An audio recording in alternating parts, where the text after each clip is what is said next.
Boa tarde a todos, sejam bem-vindos a mais um evento do Congresso de Educação De Repente, Professor Online, o novo normal do ensino superior.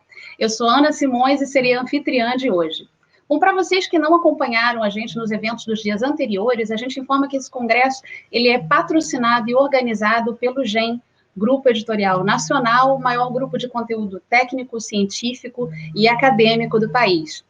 Vocês certamente já nos conhecem bem pelos selos de cada uma das nossas editoras, Atlas, Forense, Guanabara Kugan, LTC, Método e outras. E se você perdeu alguma das sessões desse evento, não se preocupe não, você pode depois ter acesso no ambiente virtual do GEM. Para isso, cadastre-se no nosso site e veja as promoções incríveis que a gente tem só para professores.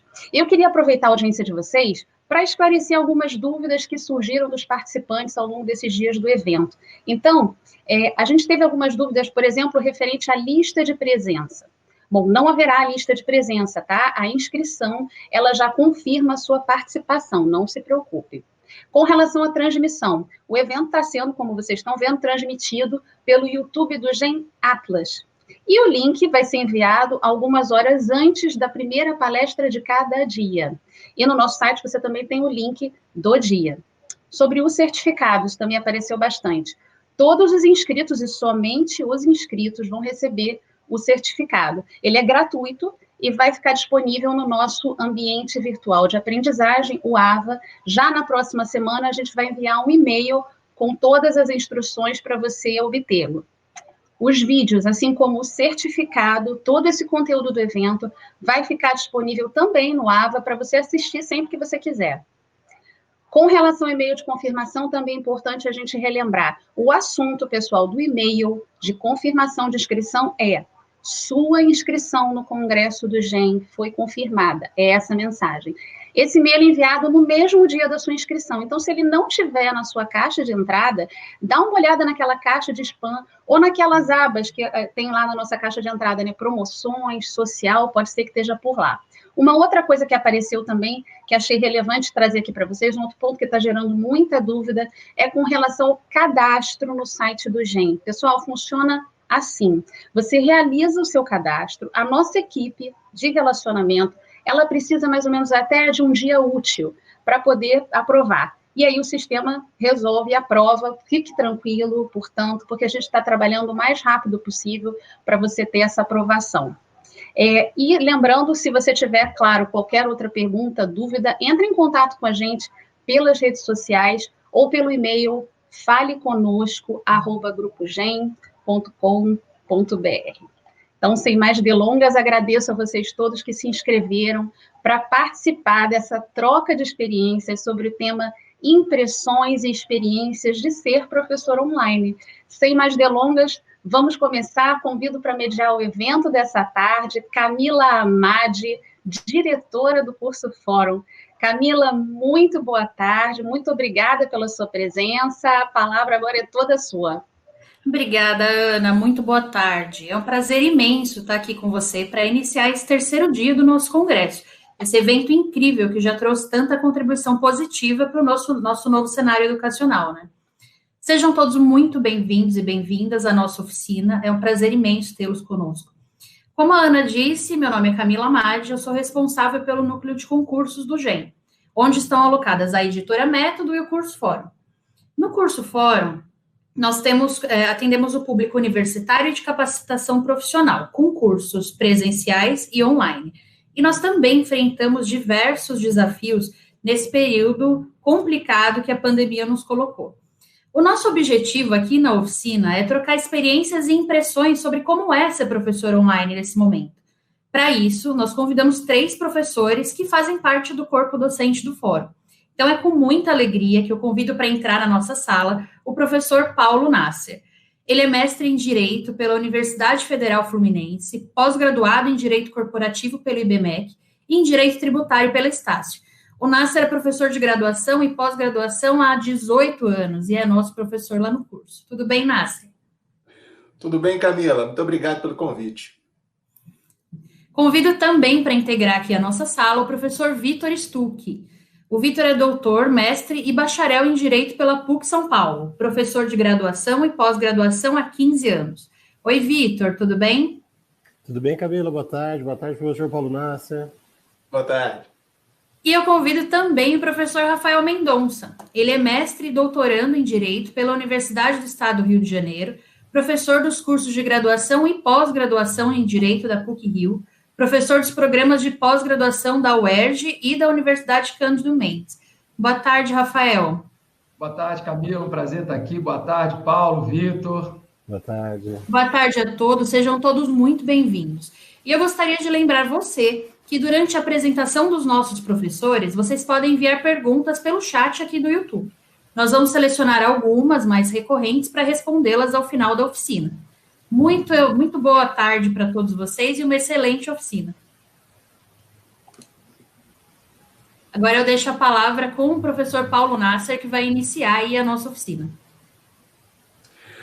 Bom, Camila, mais uma vez, é um prazer imenso estar aqui. Muito obrigado pelo convite. Um desafio grande, né, para todos nós, essa transição pro de repente online. Agradecer também estar dividindo essa mesa aí com o professor Rafael, com o professor Vitor, amigos de longa data aí, lecionando em cursos preparatórios e graduação e pós-graduação.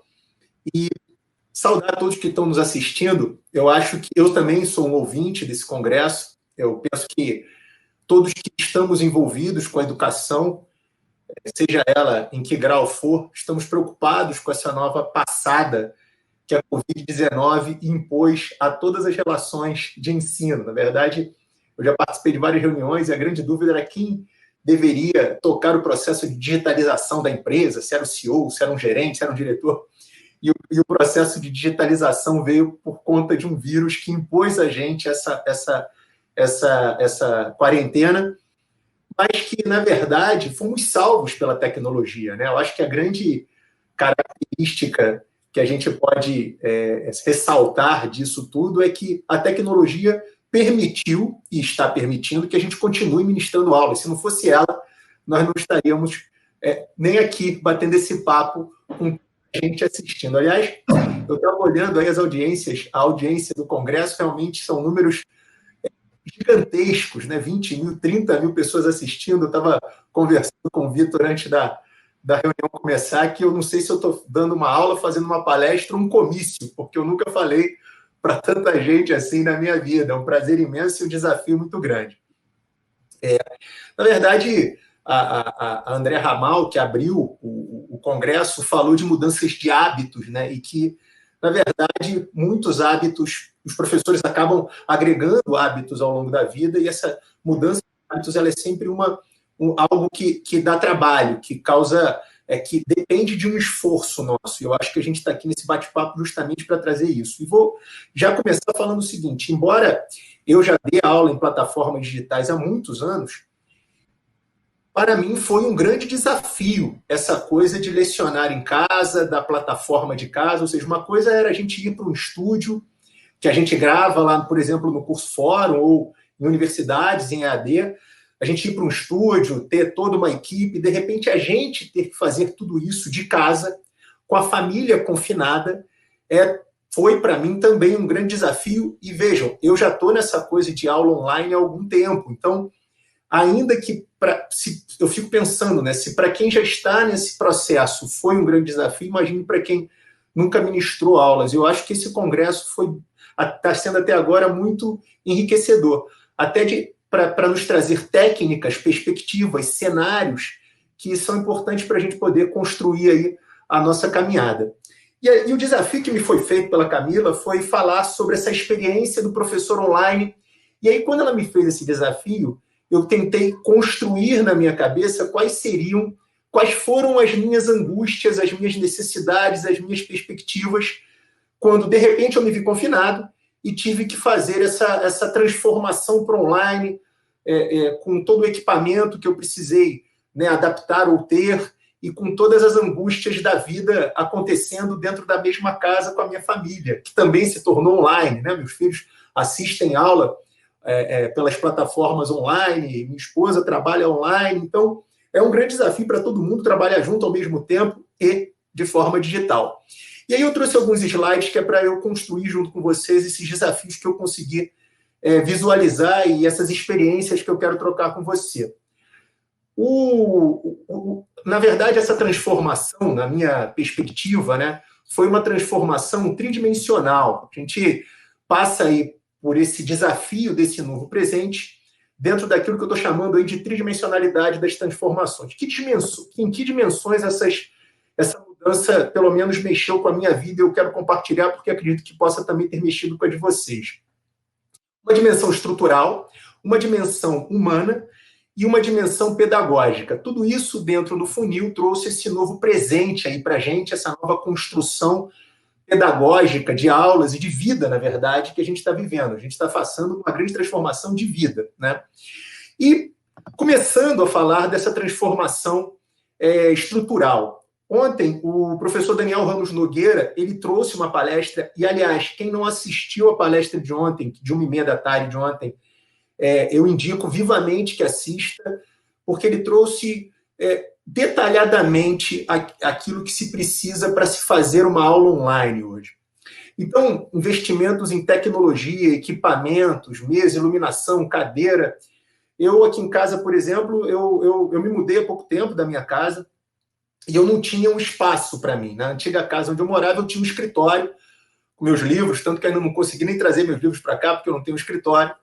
E aí a mudança estrutural, houve a necessidade de se fazer uma adaptação estrutural em relação a tudo isso que teve que ser feito justamente para que a gente pudesse, de alguma forma, construir um estúdio em casa. Eu que ainda ministro aulas para outros cursos, enfim, eu tive que preparar para mim aqui um mini estúdio. Então, além de câmera, iluminação, outras tecnologias que eu trouxe, o espaço físico, efetivamente, né? E esse espaço físico também foi um desafio, porque a gente não sabia exatamente quanto tempo ia durar essa questão da Covid e quanto tempo a gente precisaria fazer essa transformação. Então, além da transformação física, a gente trouxe também essa transformação de espaço, de organização do espaço da casa. Eu conversando há pouco tempo, essa semana, com um arquiteto amigo meu, urbanista, ele falou, olha, dificilmente, Paulo, vai sair hoje de um projeto um apartamento da planta para construção, um apartamento que não tenha um espaço para home office ou um espaço de coworking dentro da planta do prédio, porque realmente hoje parece que isso veio para ficar. Então, além dessa estrutura toda envolvendo o processo de tecnologia, o espaço físico, né, foi uma coisa importante. Eu estou aqui agora dentro do quarto que era ocupado pela minha mãe. A minha mãe, ela tem 3 filhos, fica cada hora na casa de um, passeando e tal. E aqui era o quarto de hóspedes dela e tal. E aí eu tive que transformar o quarto de hóspedes. Eu não vou mostrar para vocês a guerra, porque o bom da câmera é que a gente só precisa mostrar o que está atrás da gente. Então, vocês estão vendo aí os professores que apareceram com uma estante de livro bonita. Eu quero ter a minha aqui também. Mas o que precisa estar, de repente, elegante e arrumado é o que está atrás da câmera, não, na frente da câmera, não o que está atrás da câmera. Então, um dia, quem sabe, se vocês me seguirem lá no Instagram, @PauloNasser, eu faço um vídeo mostrando o que está atrás da câmera, que é importante também, pessoal, a gente entender que o pessoal pode olhar a gente dando aula aqui e achar que a nossa vida é perfeita, que a tecnologia funciona. E é muito importante a gente entender que todo mundo está vivendo drama, né? Ou seja, a minha grama não é mais verde do que a sua. E que, na verdade, todo mundo passa pelas mesmas angústias e os mesmos problemas. Então, a reorganização da casa, ela foi um drama. E uma coisa que a Camila está aí e eu compartilhei com ela foi o seguinte: há algum tempo a gente grava em estúdio com uma coisa chamada chroma key, né? Você coloca uma parede verde ou azul atrás, né? Dando um choque de cor, e depois eles colocam uma tela digital, um fundo digital. E aí eu falei para minha esposa que eu estava pensando em pintar essa parede aqui atrás de verde. Ela falou, Deus me livre, imagina, você não vai fazer isso de forma alguma, que é um verde, não, um verde claro, abacate, não é muito bonito. Então, na verdade, a primeira grande dimensão é essa dimensão estrutural de você ter equipamento e espaço físico para fazer essa grande mudança. Para o professor online, eu acredito sinceramente que seja a angústia de muitos. A segunda dimensão é a dimensão humana, e eu falo aqui das angústias que eu vivi e que algumas delas, inclusive, eu compartilhei com outros colegas. Que angústias são essas, né? A primeira angústia do ambiente de trabalho.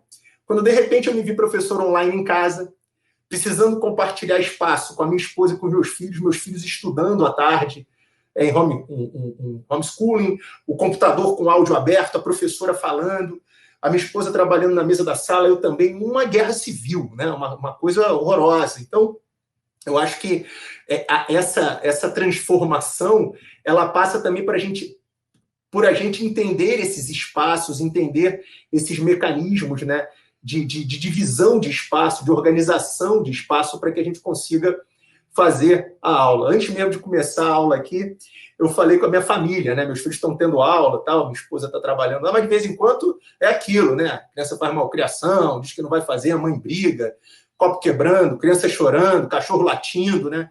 Eu falei, gente, olha, eu vou participar de um congresso, eu queria, por favor, que vocês fizessem silêncio. E eu, outro dia, agora essa semana, conversando com uma moça que eu liguei da Gol para desmarcar uma passagem, uma viagem que eu ia fazer com a família, e eu perguntei para ela da Gol, falei, olha, do telemarketing lá da Gol, vocês estão trabalhando em home office? Ela falou, estou trabalhando em home office, sim. Eu falei, você tem filhos? Ela falou, tenho 2. Eu falei, como é que é isso? Você trabalhar em home office com filho? Minha vida é uma loucura, tal. Então, eu acho que essa angústia do espaço e da organização e da sincronia de trabalho é muito importante. Dentro dessa questão de material, eu comprei 2 fones de ouvido com microfone para meus filhos, porque eu não aguentava mais ouvir as professoras deles ao mesmo tempo dando aula, né? Aqui em casa somos 4, eu, minha esposa e 2 filhos, um com 10, outro com 9 anos, então as aulas acontecem, enfim, de forma dinâmica, e aí tem muita utilização de mecanismos novos e tecnologia, mas o falar e o ouvir faz parte dessa luta aí diária. A segunda angústia que eu quero compartilhar com vocês que eu tive foi a angústia da organização de tempo e espaço. Eu, conversando ontem com um amigo meu, ele falou isso, né? Que eu estava conversando sobre essa palestra que eu ia dar e as perspectivas, ele falou exatamente que estava vivendo essa angústia. Eu percebi isso e consegui mudar, né? Eu acordava de manhã, eu sou advogado também, além de professor, então ligava aqui meu computador, comia alguma coisa na cozinha, lavava o rosto, escovava os dentes, do jeito que eu acordava, eu sentava aqui para trabalhar. E começava a fazer meus trabalhos, minhas pesquisas, minhas petições, tal, minhas aulas. Aí estava na hora do almoço, eu levantava, meio que almoçava, e quando eu vi o dia acabou, e eu ainda estava de pijama às vezes. Então, eu criei uma rotina para mim, que foi ter tempo para tudo, organizar uma agenda, né? A partir da manhã eu vou fazer isso, tal hora eu vou acordar, tal hora eu vou dormir, vou parar para almoçar, tem hora para se exercitar, para cuidar da família, aproveitar, inclusive, esse processo e tirar alguma coisa boa desse processo, que é a possibilidade de sentar com meus filhos, assistir um filme à tarde, jogar um jogo de tabuleiro com eles, é uma coisa que eu resgatei durante essa pandemia, né? Jogos de tabuleiro, né? Então, eu acho que essa angústia da organização de tempo e espaço, ela foi algo importante para eu poder entender e redescobrir esse processo de transformação para o professor online. A terceira angústia é a angústia do que há por vir, né? Eu acho que todo mundo está vivendo essa angústia, o que será do futuro, e eu falo do futuro de forma genérica, né? Como eu vou ganhar dinheiro, como vai estar o mercado de trabalho, como vai ser os mecanismos dentro das universidades, das faculdades, dos cursos para dar aula, ou seja, a incerteza desse próximo momento, já que a gente parte de uma virada de página muito importante, ela é muito grande. E essa é uma angústia que eu tenho também e quero compartilhar com vocês. Uma outra angústia que eu acho que é também comum a todos é a angústia do próprio vírus, da Covid-19, ou seja, você pegar o vírus. Eu não sei se vocês vivem esse drama, acredito que sim, né? Ontem à tarde eu me vi lavando saco de batata frita e dando banho em lata de ervilha. Né? Eu não imaginei que entre os projetos de 2020 era lavar saco de batata frita, né? Estaria lavar saco de batata frita. Então, o sair na rua para fazer compras, o trazer as compras para casa, o processo é desgastante, você lavar item a item, enfim. Então, você pegar o vírus e saber como seu organismo vai reagir ao vírus. Eu, olhando lá a tabela de grupo de risco, praticamente gabarito a tabela em termos de ser do grupo de risco. Então, eu tenho um medo muito grande de pegar o vírus. Pode não acontecer nada, pode ser assintomático, mas também pode morrer. Então, essa angústia de ter o vírus em volta da gente o tempo todo é uma angústia que eu acho também importante relatar. E, por fim, a angústia de conseguir deter o conhecimento das tecnologias que estão vindo aí, né? Ou seja, eu tenho certeza que essa também é uma angústia muito comum a todos vocês, do que há por vir. De repente, a gente foi imerso em reuniões por Google Meet, Zoom, Teams, plataformas de aplicativo que eu nunca ouvi falar na vida, conversas por WhatsApp, Skype, Telegram, VoIP. E isso me trouxe uma angústia. As plataformas que as faculdades usam, ou seja, tem plataformas que são da faculdade, as plataformas que seu filho precisa usar. Meus filhos assistem aula na plataforma da escola, aula de inglês numa outra plataforma do curso de inglês, enfim. Então, a gente deter esses conhecimentos todos e se perceber capaz de tocá-los de forma competente, né? Que eu acho que, na verdade, é isso que a gente fica preocupado, em ter alta performance dentro dessa luta toda, e imaginar que, se não tivermos essa alta performance, podemos ser colocados de lado. Essa é uma angústia importante que a gente precisa compartilhar. E é muito importante também saber que essas angústias são comuns. Eu, antes de fazer essa palestra, eu perguntei, liguei para colegas, conversei, e todas essas angústias são angústias comuns. Então, é bom entender que nós não estamos sozinhos nesse barco, né? Esse barco não é só nosso, na verdade, uma arca de Noé, de tanta gente e pessoas diferentes vivendo os mesmos dramas, né? E a última dimensão que eu trouxe para vocês aqui foi a dimensão pedagógica, que esse congresso está trabalhando de forma fenomenal. Eu, particularmente, acho que, a partir de agora, deve haver investimento em capacitação de professores. E atenção, não na parte da capacitação tecnológica apenas. Claro que teremos que aprender a mexer com todos esses mecanismos, mas é muito importante entender que isso virá de forma intuitiva. Por que meu filho nasceu, já sabe mexer com iPad e celulares, etc.? Porque, na verdade, é muito intuitivo. E se a gente tiver um pouquinho de paciência e força de vontade de falar assim, eu vou tentar aprender, a gente aprende. Essa questão tecnológica, ela me assusta, sinceramente, menos. Sinceramente, menos. O que eu acho que é muito importante é lembrar aquilo que a professora Silvia Casanova, na primeira palestra, falou. É a capacitação do professor, ou seja, a revalorização desse professor em sala de aula. A faculdade ela não é feita de cadeiras, paredes ou quadros brancos ou negros. A faculdade é feita de pessoas, professores e alunos. Basicamente, né, qual é o grande patrimônio que a faculdade tem? O patrimônio intelectual, é isso que ela vende, né? Então, eu acho que capacitar os professores de forma humana e fazer com que esses professores detenham essa tecnologia, porque o conhecimento técnico eles já têm.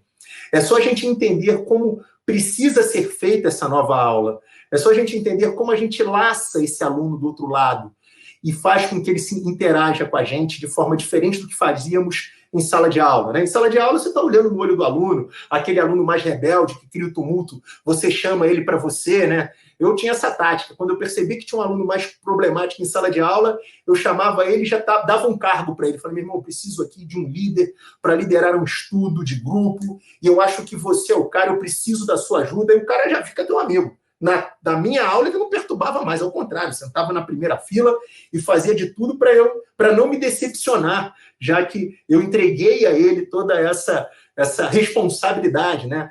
Ele sempre foi dito como o aluno bagunceiro, o aluno chato. Você entrega uma responsabilidade a ele e fala, esse professor me reconheceu, cara. Então tem que... Então, assim, essas e muitas outras técnicas pedagógicas que eu tenho certeza que muitos professores que estão me ouvindo detêm, elas não existem mais, assim, do ponto de vista físico. Agora, sua interação com o aluno é online. A gente precisa saber como fazer, como resgatar esse aluno desinteressado, como fazer com que o aluno interessado não se desinteresse, mudar a perspectiva da nossa aula. Então, investimento em capacitação e revalorização dos professores eu acho fundamental. Muito boa a fala da professora Silvia Casanova nesse sentido. Uma outra perspectiva é a perspectiva do investimento na utilização de tecnologia, já falei, interação com o aluno, né? Utilização de metodologias ativas de ensino. Existem várias obras do Gen, eu já comecei a ler, na verdade, a minha sensação, e eu não sei se os meus colegas de banca compartilham disso, como é que funcionava o EAD, como é que funcionava as aulas online em regra? Na verdade, é a mesma coisa de você comprar um monte de CDs e assistir em casa as aulas. A gente tinha muito pouca humanização nesse contato online. Eu gravava e disponibilizava. Então, a utilização de metodologias ativas, ela é fundamental para a gente, de fato, usar esses mecanismos para fazer com que o aluno do outro lado perceba uma mudança e tenha interesse em aprender. A gente precisa mudar a forma do docente dar aula e do discente assistir. O desafio é múltiplo, né? Conseguir capturar esse aluno, fazer com que ele interaja, mudar a concepção de avaliações. Imagina, como é que a gente vai avaliar? Ontem o professor Daniel, à tarde, falou de metodologias que se você botar na tela a prova, se ele abrir uma outra aba, a tela a prova é bloqueada. Mas tem o celular, tem o tablet, ou seja, ele pode fazer de outras formas. Eu fui fazer uma prova com alunos meus de pós-graduação e o que eu fiz foi uma prova oral. Foi a forma que eu descobri como avaliar o conhecimento dele sem que ele possa, enfim, colar, né? Que eu acho que, na verdade, é a grande questão dessa história toda. E aí, resgatar a prova oral com conteúdo prático foi uma coisa bem bacana para mim. E eu acho que a escola também, a faculdade, enfim, vai ter que mudar essa posição de detentora do controle, ou então mudar a forma que esse controle de aferição de conhecimento vai ser feita. Eu sou adepto a metodologias mais modernas de educação e adoto elas para os meus filhos. Então, meus filhos estudam em escolas onde eu não são escolas conteudistas, até porque se eles forem bem formados como pessoas, o conteúdo ele acha depois. Então, eu acho que, na verdade, o grande papel do professor é ser o curador das informações, porque a informação vai estar aí. O professor Daniel também falou isso na oficina dele, achei incrível. Qual é o papel do professor? Trazer informações já colocadas que você vai credenciar como professor. Olha, assista esse vídeo no YouTube, porque esse vídeo é bom. Leia esse material aqui do PDF, que esse material é bom. Ou seja, o professor, além de ser um grande organizador de conteúdo, vai ser um grande chancelador de conteúdo, porque na internet tem de tudo. Tem coisas muito boas e coisas muito ruins.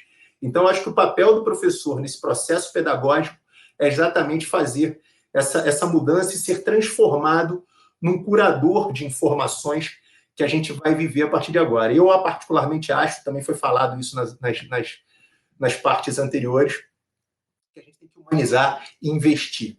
Eu acho que a faculdade privada vai ter que investir, a faculdade pública vai ter que investir, tem que haver investimento em capacitação desse docente, e é fundamental, né? E eu me coloco também nessa condição de precisar desses investimentos para poder dar uma aula melhor. O que eu vejo para o futuro, né? Como será o futuro? E aí foi também um exercício de futurologia, mas baseado em tudo que a gente já leu e ouviu nesse congresso, né? A primeira coisa é trazer uma melhora gradativa das tecnologias. Eu acho que as próprias tecnologias elas estão se melhorando, dada a utilização frequente delas. Elas estão sendo demandadas para funcionarem melhor, né, dentro desse aspecto do ensino.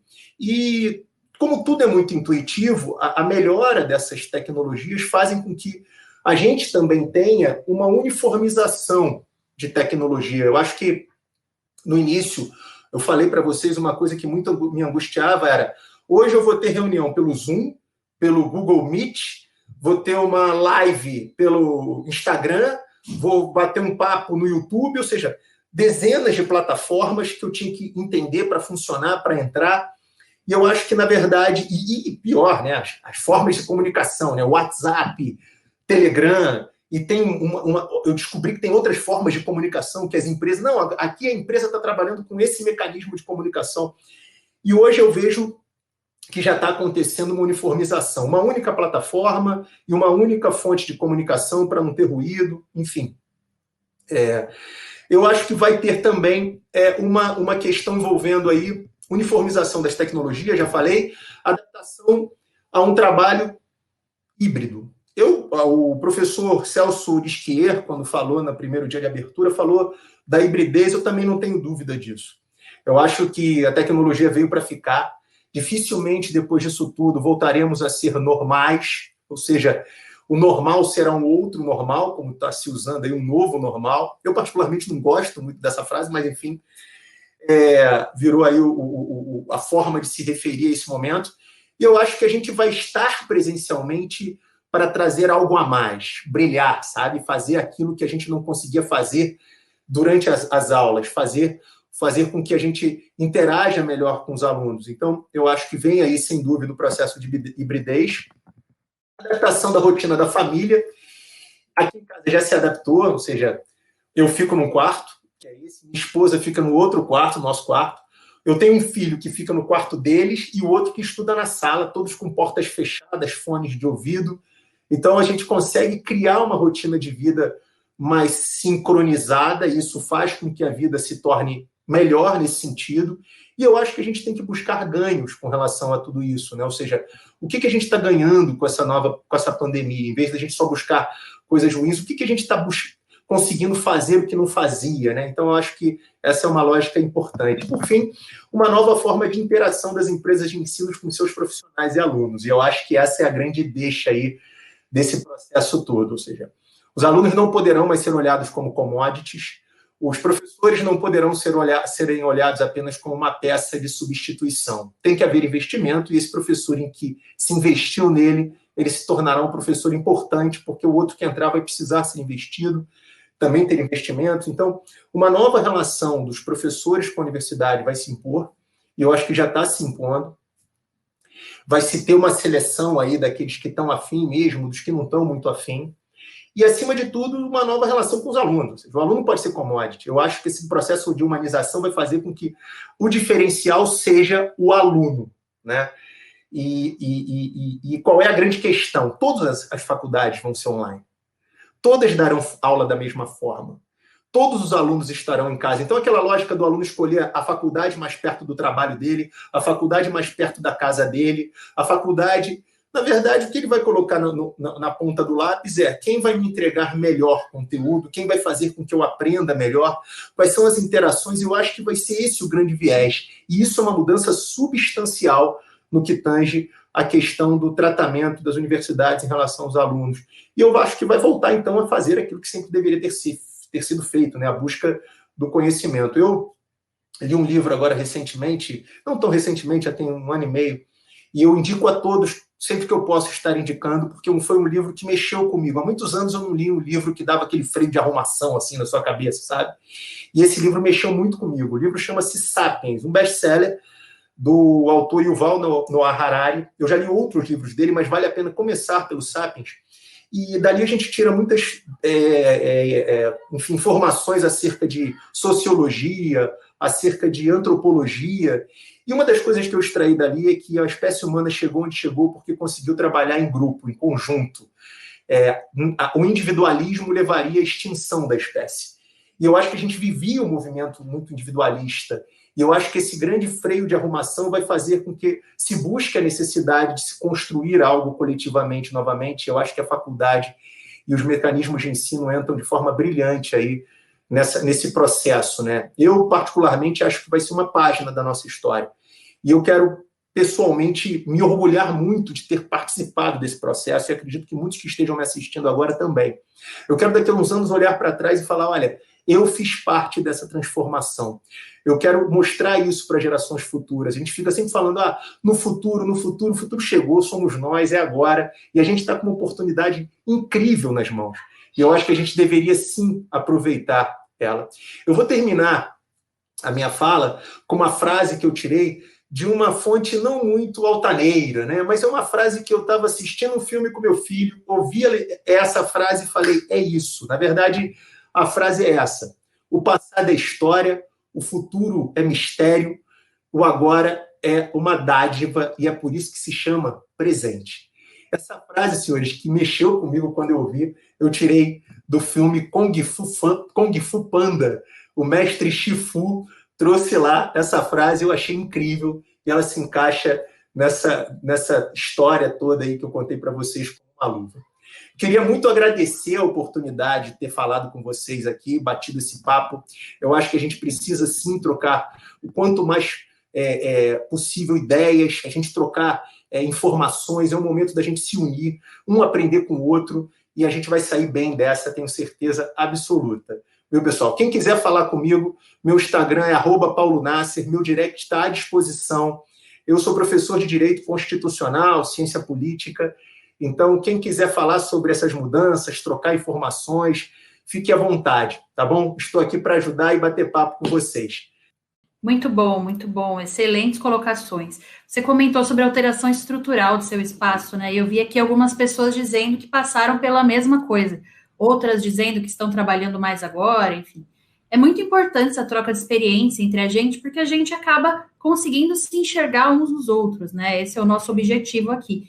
E é importante, como você disse, desculpa, que todos nós possamos entender que a gente faz parte dessa grande transformação. Cada um de nós está envolvido nisso e a gente vai ser o ponto de mudança, né? Pois é, e eu vou falar para vocês uma coisa. Eu ouço pessoas falando, eu estou produzindo muito, Eu não sei se produzir muito ou trabalhar muito.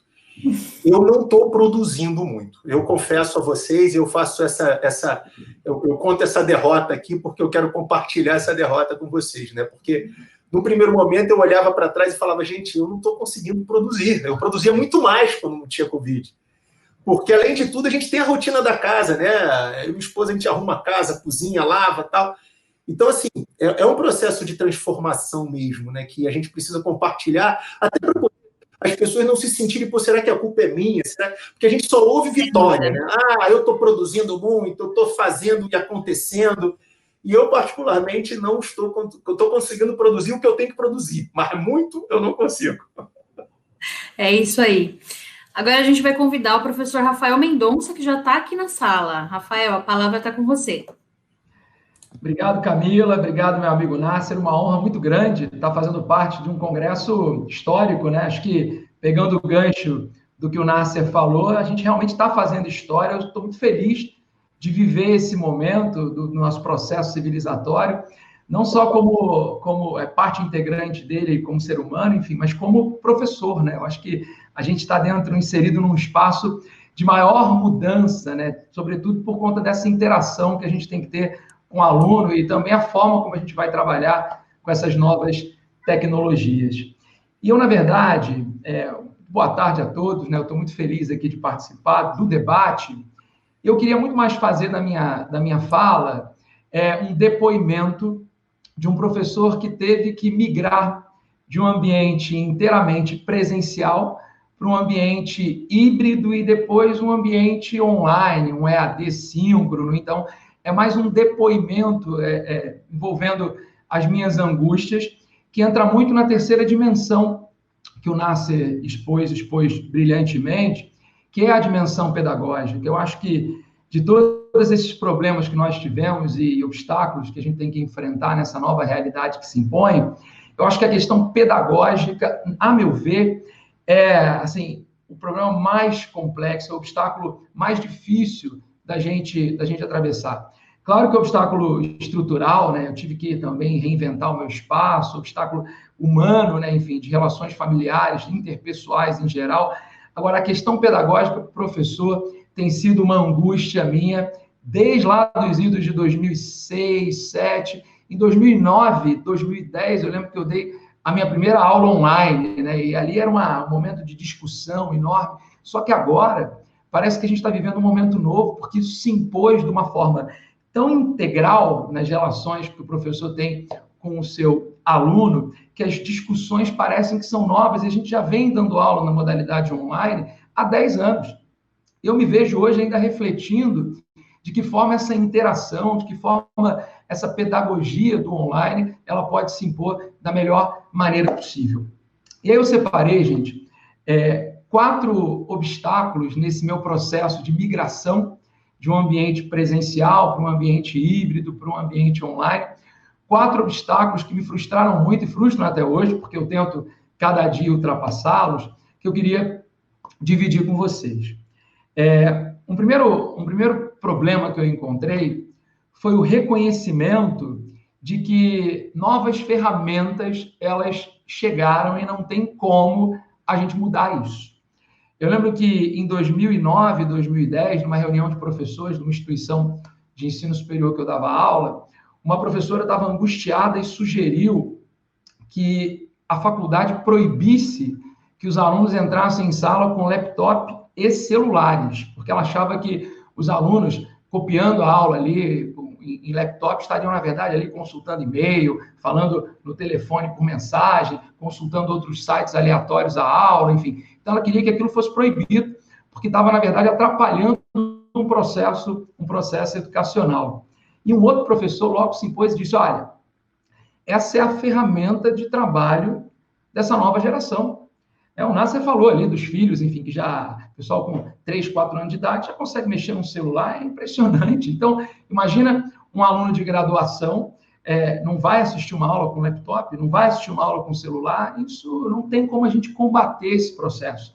E o outro professor se colocou muito bem e falou, olha, é a ferramenta de trabalho dessa nova geração, não tem como a gente se contrapor a isso, a gente tem que aceitar que essas novas ferramentas, esses novos instrumentos de trabalho, eles chegaram, e tentar discutir de que forma a gente pode melhor usar esses instrumentos, né? Então, a primeira frustração que eu tive é, olha, ninguém está olhando para mim aqui nessa sala de aula, né? Porque o ensino online, as novas tecnologias, elas acabam refletindo também no ensino presencial, e não apenas no ambiente online. E eu tinha essa frustração, pô, o aluno está olhando para o computador, será que realmente ele está prestando atenção no que eu estou falando, ou não está prestando atenção no que eu estou falando?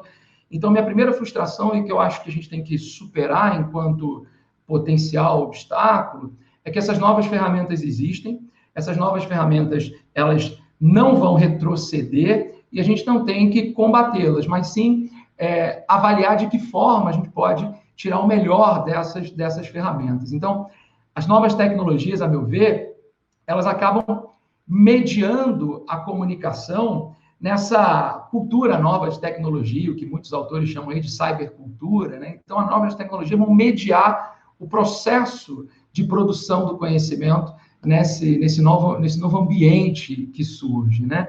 E a gente pode perceber isso de forma muito clara, porque no passado eu vivi esse momento histórico, a comunicação ela era definida pela centralidade da emissão da informação. E hoje, o que a gente vê é uma comunicação definida pela multiplicidade da emissão da informação. Os alunos eles não recebem informação só de mim. Eles recebem informação de diversas fontes a partir dessas novas ferramentas que eles têm e nós não temos como combater isso. Pelo contrário, a gente tem que tirar algo de bom de tudo isso, né? Então, o primeiro obstáculo é reconhecer que as novas ferramentas elas chegaram para ficar. Um segundo obstáculo nesse meu depoimento orgânico, né, de transição é uma alteração de um modelo verticalizado para um modelo horizontal de produção do conhecimento. Isso foi um choque muito grande. A educação clássica, o aluno ele era um mero destinatário da informação, né? E nessa educação contemporânea, num ambiente online, num ambiente síncrono, né, de estudo não presencial, o aluno ele passa a ter uma posição de protagonismo na própria construção da informação. Então, a gente tem uma difusão da mensagem. Enquanto a mensagem era centralizada num período anterior, hoje ela está difundida. Então, a gente tem o aluno num papel de ator, participante, ativo de produção desse conhecimento, né? Nessa minha transição, nesse meu depoimento, que é a minha fala, 3 exemplos, assim, eu sempre lembro quando eu vou tentar teorizar um pouco sobre o assunto e quando o tema me foi posto, né, pela Camila, eu pensei muito nisso, né? Eventos, momentos em que eu vivi.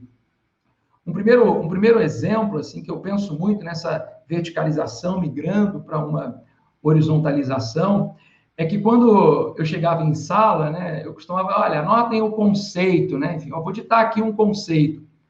O aluno, se ele tem o tema da aula antes, o aluno interessado ali, ele não só teve acesso ao conceito que eu estou ditando, como ele teve acesso a N outros conceitos. Então, a forma como o conhecimento ele é construído nessa relação professor-aluno mudou e mudou de forma significativa.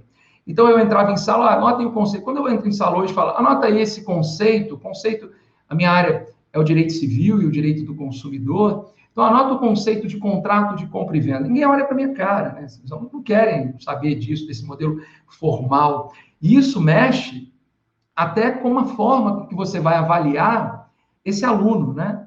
Como a Camila disse, no curso Fórum a gente trabalha muito com um processo de atualização jurídica, visando os concursos públicos das áreas mais diversas do direito. E pegando provas antigas, dos mais diversos concursos de carreira jurídica, as perguntas, né, que o examinador fazia eram perguntas: olha, o que é isso? Qual a diferença desse instituto para esse instituto? Perguntas objetivas, perguntas conceituais, que hoje a gente não vai mais encontrar em prova nenhuma. Todas as provas de concurso, a forma como o problema ele é colocado, não é mais a partir de um caráter estrutural daquele instituto, mas é um caráter muito mais funcional daquele instituto. Olha, para que serve? Qual é a função disso aqui inserido nessa controvérsia? Então, você tem múltiplos acessos de informação que acabam fazendo com que a forma como você vai passar essa informação para o aluno não pode ser mais uma forma verticalizada, mas uma forma, assim, horizontal. O segundo exemplo que me chama muita atenção nessa horizontalização da produção de conhecimento e no caráter de protagonismo que o aluno acaba assumindo é o que os autores chamam de hipertextos, né? Hoje a gente tem acesso a uma multiplicidade de textos impressionante. Tanto que, às vezes, você está trabalhando no seu computador e com o aluno é a mesma coisa, você tem ali 15 janelas abertas, você consulta um determinado instituto numa janela, em outra janela, você está com um tablet aberto aqui, ainda recebe informação pelo celular, então você tem os hipertextos, você tem uma multiplicidade de fontes de conhecimento. Então, isso, de alguma forma, tem que mudar a forma com que você vai passar o conhecimento para o aluno.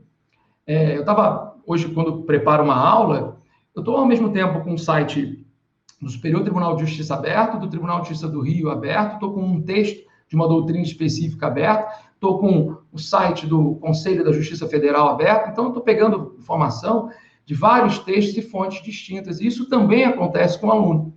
Então, o que eu passo para o aluno em sala de aula não é mais um conhecimento absoluto, como era antigamente. Então, essas múltiplas fontes acabam horizontalizando essa produção do conhecimento. E antigamente, né, um terceiro exemplo que eu lembro muito, que me faz refletir até hoje, eu lembro que dentro do direito civil eu sempre gostei muito de estudar posse, estudar propriedade, estudar o chamado direito das coisas, né? E eu lembro que na minha graduação, apenas um professor tinha um livro de um autor espanhol que falava sobre função social da posse, um autor famosíssimo espanhol, que era o cara, né, enfim, sobre função social da posse. E aquele professor era o único que conseguiu aquele livro. Então, quem quisesse saber, naquela universidade que eu estudei, sobre função social da posse, tinha que fazer a disciplina com esse professor, e a forma como ele passava o conhecimento, por ser um detentor exclusivo desse conhecimento, era completamente diferente da forma como ele poderia passar e teria que passar o conhecimento hoje. Então, o professor não é mais um detentor absoluto do conhecimento. Hoje, esse mesmo livro, eu já peguei o livro pela internet, eu tenho ele em PDF, autorizado pelo autor, claro, e a gente tem acesso a esse livro em várias línguas no ambiente virtual. Então, não preciso mais ter aula com aquele professor, não preciso mais ficar ali ouvindo aquele professor e acreditando de forma absoluta no que ele está falando, porque hoje eu, aluno, posso contestar o que ele está falando em razão dessas múltiplas fontes de informação. Isso muda a forma como o professor constrói o conhecimento e passa a informação. E é incrível sentir essa diferença e estar participando desse processo de transição. Então, as novas ferramentas que eu expus no ponto 1 proporcionam essa horizontalização. E a consequência disso é que o professor, ele deixa de ser um mero transmissor de conhecimento e ele acaba sendo um formulador de problema. Isso acaba valorizando e possibilitando o diálogo entre diferentes culturas, o diálogo entre diferentes gerações, o que é muito rico para o nosso processo civilizatório. Então, é um momento que toda hora eu reflito muito, converso muito com o Vitor, com o Nasser, com a Camila sobre isso. É um momento, no mínimo curioso que a gente está vivendo. E um terceiro obstáculo que eu me deparei nesse processo de migração, nesse depoimento, né, que eu estou dando para vocês, é a interatividade como um novo norte da educação. Eu acho que as múltiplas fontes de informação, a partir desses novos instrumentos, dessas novas ferramentas que a tecnologia deu para o aluno, para todos nós, criam necessariamente um ambiente interativo, né? A interatividade é um modelo de comunicação que ganha centralidade nesse ambiente educacional contemporâneo, sem dúvida nenhuma. Tem um autor que eu gosto muito, professor da Faculdade de Educação da UERJ, professor Marco Silva, que tem um livro também que eu recomendo muito, que é A Sala de Aula Interativa, né? Falando de como os processos tecnológicos influenciaram na nova sala de aula, né? Porque ele chama de nova sala de aula. E ele cita 3 fundamentos para um ambiente hoje interativo entre professor e aluno, né? O primeiro fundamento seria uma participação / intervenção. Participar hoje não é dizer sim ou não é escolher uma opção que foi dada pelo professor. O aluno que participa, o aluno interativo, é um aluno que vai modificar a mensagem que foi dada pelo professor, ressignificar aquela mensagem e, a partir disso, a gente construir um produto, um terceiro produto daquilo que foi o embate entre professor e aluno, embate no sentido mais saudável possível. Um segundo fundamento da interação, para o Marco Silva, é a bidirecionalidade, também chamada de hibridação, né? É a cocriação, produção conjunta do conhecimento. E é isso que acontece numa sala de aula hoje. E um terceiro fundamento que me chama muita atenção é a permutabilidade, é a potencialidade. A gente tem, na verdade, liberdade de troca. Pensa na sala de aula, não sei, né, aqueles filmes do final da primeira metade do século XX, início ali da segunda metade do século XX, que a gente presencia, até a gente viveu década de 90, aquela sala de aula em que os alunos ficavam ali, sendo despejados de informação o tempo inteiro, e para fazer uma pergunta era uma solenidade, né? Hoje não. Hoje fica até difícil o professor, muitas vezes, terminar uma frase em sala de aula. Você fala uma coisa, o aluno já diz outra, você fala uma coisa, ele já diz... Isso numa perspectiva mais saudável possível. Então, a interação é uma realidade num ambiente online, eu acho que é o grande pilar que o professor tem que enfrentar. De que forma a gente vai garantir essa interação efetiva? Porque sem interação, como o Nasser disse, né, hoje a gente não olha mais para o rosto do aluno, né? Eu falo uma coisa em sala de aula, eu vejo a cara do aluno, se ele está entendendo, se ele não está entendendo. Eu identifico quem é quem dentro da sala de aula. Eu sei quem está saindo, quem está entrando, quem chega atrasado, quem chega na hora. Hoje, muitas vezes, a gente sequer olha, né? Eu tenho dado aula na graduação online, ao vivo, né? O EAD síncrono, e a grande maioria dos alunos, até para manter uma estabilidade da internet, a grande maioria dos alunos com câmera desligada. Eles interagem muito, vou falar sobre isso daqui a pouco, mas câmera desligada, eu não estou vendo, né, as reações do aluno. Então, a gente tem que tentar garantir que a interatividade seja feita, e esses 3 fundamentos do Marco Silva me chamam muito a atenção, porque eu acho que são os pilares, realmente, de uma educação interativa, que é isso que a migração de um ensino presencial para o ensino online acaba trazendo. Com isso, eu consigo concluir, nesse terceiro ponto, que a gente tem um novo espectador. Um aluno que está ali hoje é um aluno novo, é um novo espectador. É uma comunicação que vai pressupor essas múltiplas redes de informação e uma liberdade de troca incrível. Então, o aluno, ele mudou. E foi a primeira coisa que eu tive que realmente constatar, entender, para mudar, tentar mudar, eu ainda estou nesse processo, né? A forma como eu leciono. Eu acho que nessa dimensão pedagógica que o professor Nasser abordou, isso fica muito claro, né? Esse novo espectador, esse novo aluno. Quando eu estou numa sala de aula, hoje o aluno, eu estou falando primeiro que eu percebo muito isso na graduação, eu sei que você tem N realidades no país, muitos alunos, ou eles copiam a aula pelo laptop, ou pelo próprio celular, ou um tablet, enfim, tem um meio eletrônico para isso. Estou falando uma coisa, o aluno está respondendo um WhatsApp, está respondendo um e-mail e está pesquisando aquilo que eu falei. Ora, normal, numa sala de aula do direito, eu falo uma determinada coisa e o aluno volta dizendo, acabei de pegar aqui uma decisão do Tribunal de Justiça de Minas Gerais que está dizendo o contrário. E não há problema nenhum nisso, não é um enfrentamento com o professor. É, na verdade, uma produção conjunta de conhecimento. Ótimo, vamos ler, então, o fundamento, o que ele disse, por que está diferente. Então, você está falando uma coisa e o aluno está ali fazendo N outras juntos que tem relação com o que você está falando e também não tem relação com o que você está falando. Ele consegue, a geração consegue fazer isso, né? Consegue fazer isso. Então, isso muda, essas novas tecnologias mudam não só a aula presencial, e muito mais a aula online.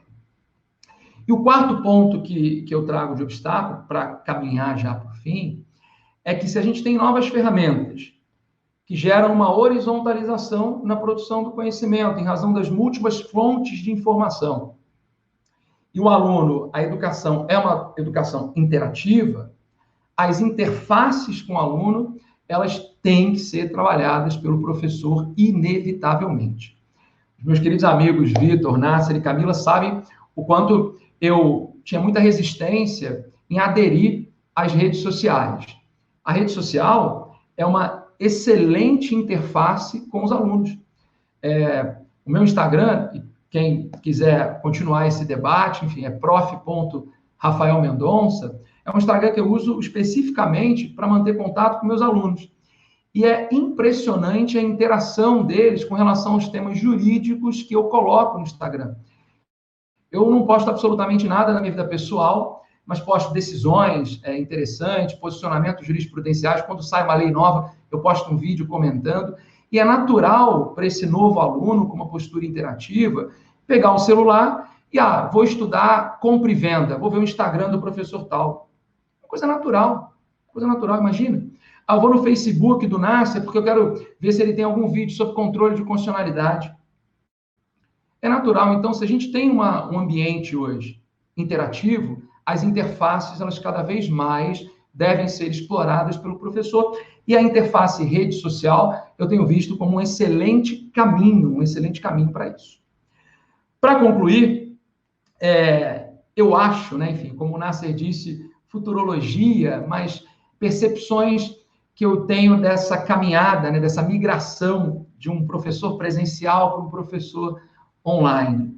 Eu acredito muito, e sei que muitos professores estão dizendo isso, num sistema híbrido, um sistema em que o presencial ele é combinado com o ensino online. Eu acho que o presencial puro, como nós tínhamos, não volta mais. O máximo que a gente vai ter é um presencial combinado com esse ensino à distância, com esse ensino online. Eu gosto muito de um livro do José Manuel Moran, que fala da nova sala de aula, né? A ressignificação da sala de aula. Ele diz que há uma diminuição do protagonismo da sala de aula tradicional. E eu gosto muito quando ele diz que a sala de aula presencial hoje é o ponto de partida e o ponto de chegada. E entre esse ponto de partida e o ponto de chegada, a gente pode, nesse novo ambiente interativo, construir conhecimento de formas muito mais criativas, como aquela forma tradicional. As interfaces, cada vez mais, elas têm que ser exploradas pelo professor, e nesse período de pandemia, eu, como o Nasser disse, estou tomando conhecimento de aplicativos e de formas de você fazer essa interface que eu nem consegui imaginar. E me chama muito a atenção o alcance, o potencial de alcance dessa aula online. A gente, se parar para pensar, a gente tem hoje um congresso com milhares de pessoas assistindo. Você tem um alcance nacional e internacional com a online, o que ajuda muito no intercâmbio cultural, no intercâmbio de conhecimento. Eu tenho 4 alunos intercambistas na minha turma de graduação, e todos eles estão assistindo às aulas nos seus respectivos países, né? Então, eu sempre abro as aulas, né, falando, olha, como é que está o isolamento social, a pandemia e tal, e cada um vai dando o relato dos seus determinados países. Eu coordenei agora uma turma de extensão em EAD, integralmente em EAD, já nesse período de isolamento, de pandemia, e 70% da turma eram de alunos de fora do Rio. Se nós não tivéssemos essa tecnologia, se nós não tivéssemos nesse momento num ambiente online, a troca de informações, 70% da turma de fora do Rio. Hoje a gente mantém contato, a gente tem um grupo que debate sobre aquele determinado tema, como é que está acontecendo, né, o gerenciamento daquele determinado instituto jurídico naquele local do país, em outro local, então isso amplia a produção do conhecimento e é interessantíssimo. A partir dessa dinâmica da interação, só para dar um relato aqui final, né, para concluir, o professor que tenta tão somente transmitir conhecimento para o aluno é um professor que realmente ele tem que se reinventar. E eu tenho feito muito isso nas aulas online. Eu, na verdade, dou o tema para o aluno, digo, olha, na próxima aula eu vou falar de função social da propriedade, vocês vão apresentar isso para mim, né? Então, eles chegam sem eu ter falado nada sobre aquele instituto, eles apresentam, e todos apresentam muito bem, porque as fontes de informação são múltiplas. E aí, na aula seguinte, eu vou e debato o tema com eles, isso ganha, e a gente ganha muito, é a interação que eu estou buscando com os meus alunos. Camila, foi um prazer, espero que eu tenha contribuído, né, nesse depoimento orgânico de quem participou dessa migração para a nossa reinvenção do professor enquanto um professor online. Obrigado, Camila.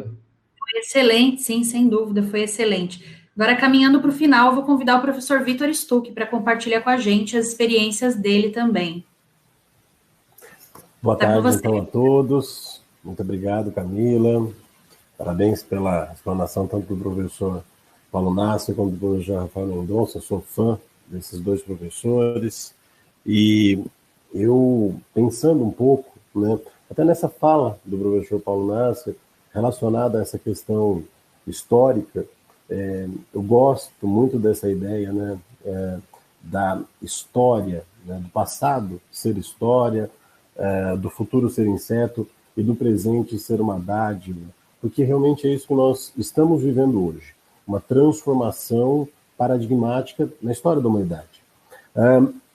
Pensando um pouco nesse recorte histórico, e a minha intenção nessa minha fala não é em nenhum momento falar sobre história, mas é entender tudo que nós passamos para chegarmos nesse momento.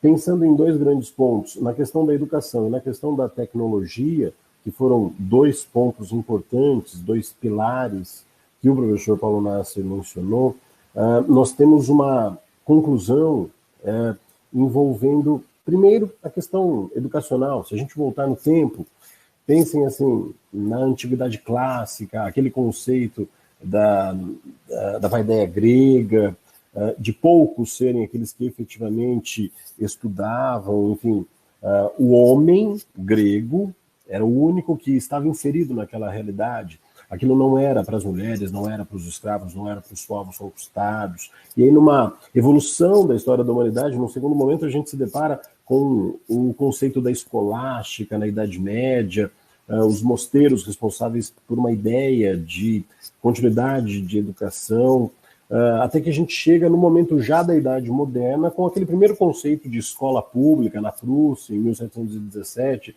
depois na França, em 1850. Os modelos educacionais, nessa evolução, eles tiveram uma característica muito relacionada ao momento em que a sociedade vivia, até porque a sociedade se desenvolve de uma forma muito dinâmica. E aí, quando nós olhamos para esse outro lado da tecnologia, o ponto de relação da tecnologia, em especial, eu gosto muito dessa era de revoluções, né? A Revolução Francesa em 1789, a Revolução Americana em 1776, sempre balizada por uma revolução de pano de fundo, que era a Revolução Industrial. A primeira Revolução Industrial, que se desenvolve pela ideia da máquina a vapor, dura lá de 1750 a 1850, transforma a realidade da humanidade. Tanto que a construção do pensamento em relação à produção educacional se vê a partir daquele conceito industrial. Por que hoje nós temos, e aí eu acho que essa mudança paradigmática que eu gosto de mencionar, temos mais valores em relação a matérias envolvendo matemática, envolvendo língua, do que, por exemplo, disciplinas que valorizem informação relacionada à música, à arte. Essa mudança de paradigma é muito importante porque o ser humano ele é altamente criativo. O ser humano, e nós não sabemos o futuro, né? Por isso eu gostei desse link da frase que o professor Paulo Nasser nos trouxe. O futuro é realmente incerto. Uma criança que hoje entrou na escola em 2020, ela provavelmente vai se aposentar em 2080, né? Daqui 60 anos. Nós não sabemos o que vai acontecer até lá, mas ela precisa ser formada pensando em como vai ser esse futuro. Nessa era das revoluções, quando a gente vê essa transição da primeira para a segunda revolução industrial, uma outra mudança paradigmática, a segunda revolução industrial, que vai de 1850 a 1890, nós temos aquela transformação das comunicações, criação do telégrafo, do telefone, uma nova realidade. E aí, de 1950 para cá, a terceira e, acho, também sou partidário dessa defesa, uma quarta revolução industrial. Hoje, nós vivemos a terceira revolução, 1950, com a informatização, isso é indiscutível. Eu tenho uma representação física, pessoal, me vem muito à cabeça, nesses últimos 50 anos, eu acho que eu posso dizer, 1970 até hoje, eu pensava, quando projetava e planejava o que falar nesse congresso, eu me lembrava da minha mãe comentando a primeira vez, quando ela tinha 17 para 18 anos, que ela viu uma televisão colorida. Ela tinha seus 17, 18 anos, isso foi na década de 70, e ela me disse que a transformação era de uma tela branca e preta para um grão de café tomando cor. E ela falou que ela ficou encantada com aquilo. E eu fiquei pensando, porque mais ou menos 20 anos depois, eu lembro de estar criança numa escola onde eu estudava, uma escola de freira, semi-internato, tendo contato pela primeira vez com o computador. E era aquele computador de tela verde, as aulas de computação eram ministradas por uma freira, que eu acho que eles tinham um pouco de medo do limite que isso ia acontecer, uma coisa meio controladora, era a cada 15 dias. E aí eu vejo 30 anos depois, agora em 2020, minha filha com 4 anos, falando com o Google, né, dizendo, ok, Google, músicas de ninar, para ela colocar para a irmã mais nova dela. Falei, isso é uma revolução de proporção inimaginável. E quando a gente olha para essa quarta revolução industrial, a gente vê esses fatores que o professor Paulo Nasser se confluindo, se juntando. Né? Nós vemos essa questão da sinergia entre o chamado mundo físico com o mundo digital, né, que são as coisas, e o mundo humano.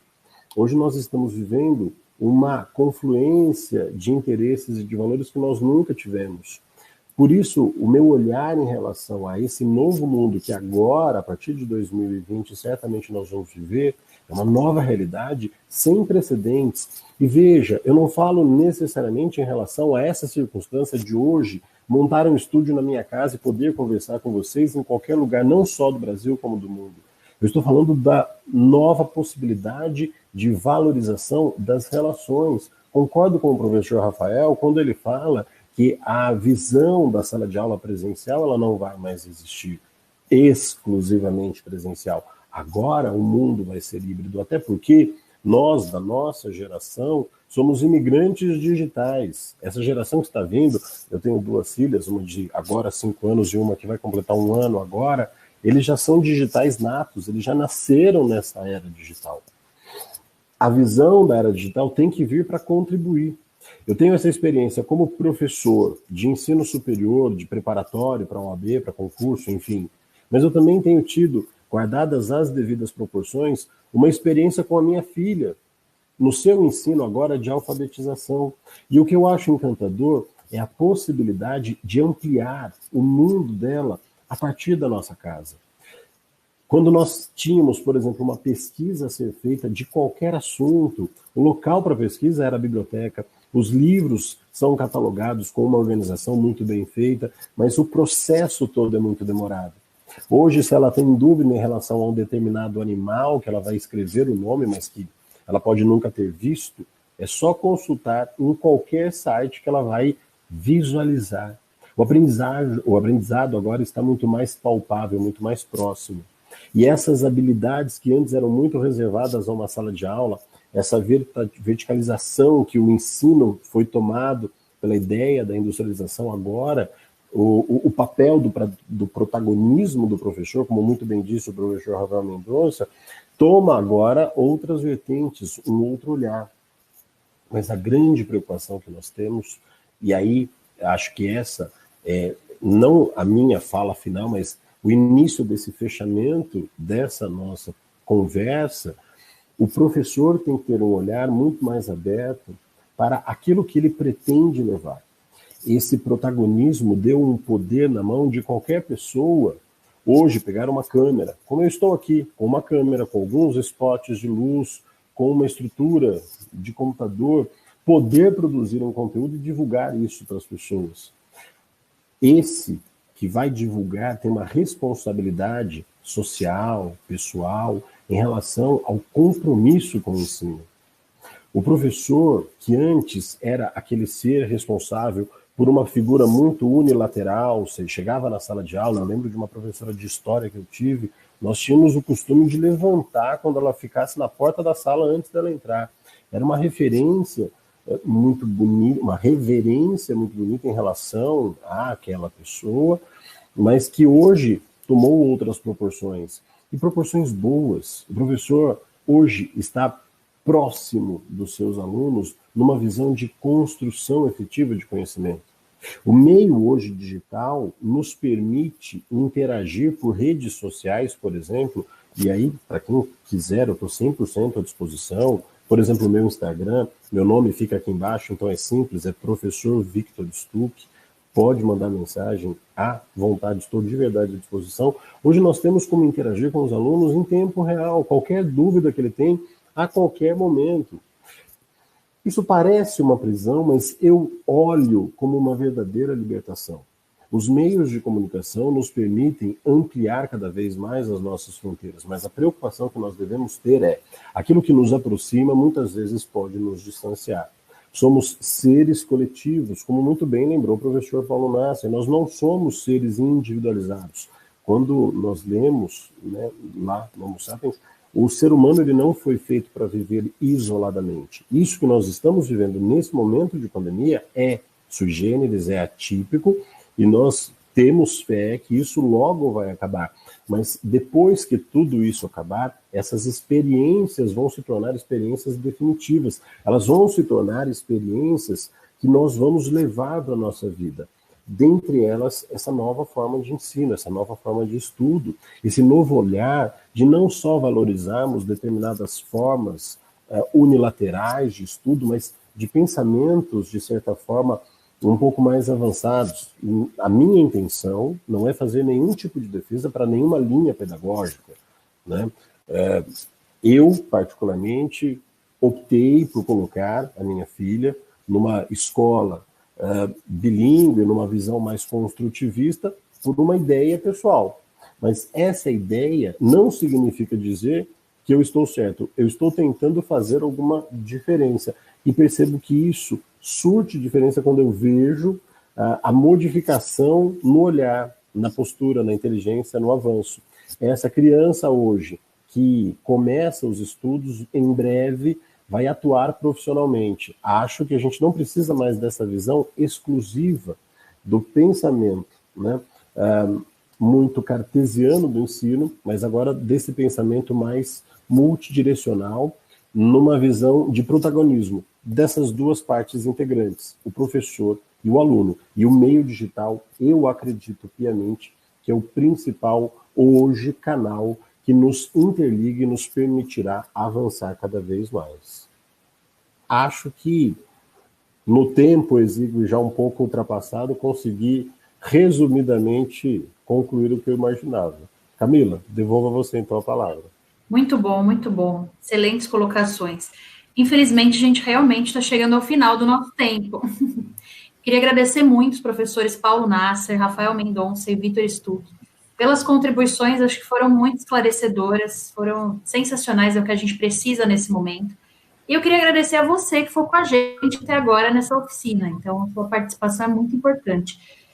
Lembrando que, seguindo a nossa programação, agora nós teremos o painel Ensino Online pelo Mundo, Experiências em Portugal. Não percam, que vai ser muito interessante. A gente também vai ficar por aqui acompanhando. Ana, agora é com você. Camila, que maravilha de painel, né? Eu agradeço também, assim como você agradeceu, também agradeço imensamente os professores Paulo, Vitor, Rafael, você, fazendo essa mediação, conduzindo a gente aqui em reflexões, experiências super relevantes. Você vê como é que o congresso é uma coisa dinâmica, a gente também está aprendendo juntos, né?